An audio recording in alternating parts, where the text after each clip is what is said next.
If your hands are restless and your brain feels like a browser with 30 tabs open, you don't need a giant project. You need something tiny to land in. Today, I want to show you 5 gentle crafts you can start exactly where you are. No art degree, no big shopping trip, just small rituals for overwhelmed hands. Every one of these takes about 10 minutes, uses things you probably already have, and doesn't care if your lines are straight. We'll mend one tiny seam, knit a no-pattern strip, collage a one-page feeling zine, stamp a bookmark, and write a single-line letter to someone who could use a bit of softness.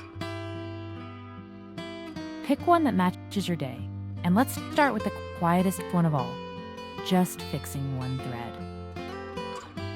Find one small thing that's been quietly asking for help, a sock, a cuff, a favorite shirt with a tiny hole. Thread your needle with a color that doesn't match on purpose. This isn't camouflage, it's a tiny flag that says, someone cared enough to fix this. Breathe in as the needle goes down. Breathe out as it comes back up. Don't rush. You're not on a deadline with this seam. When you're done, don't look for perfection. Just notice how your shoulders feel compared to when you started. That little cluster of stitches is a receipt for 10 minutes you spent being on your own side. For this one, the goal is not a scarf. The goal is just a strip. Cast on 6 or 8 stitches with the chunkiest yarn you can find. If casting on feels like witchcraft, there are plenty of 1-minute videos that will get you started. Then come back here.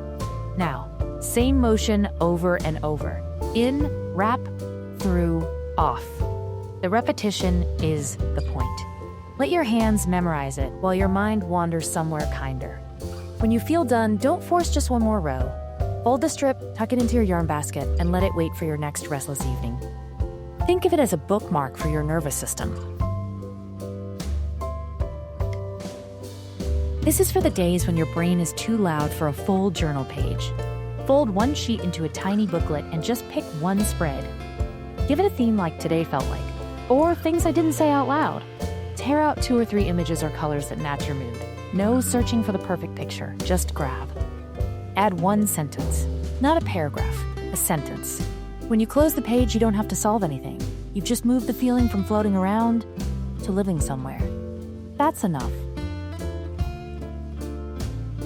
This one is for book lovers and short attention spans. Cut a strip from any sturdy paper, cereal box, old folder, envelope. Carve or choose one extremely simple stamp, a circle, a tiny leaf, even the corner of an eraser. Pick one color and repeat the same mark all the way down. Let it be uneven. Let some prints be light, some heavy. That inconsistency is what makes it feel alive. When it's dry, slide it into the book you keep meaning to come back to. Now your future self will find evidence that you were rooting for them.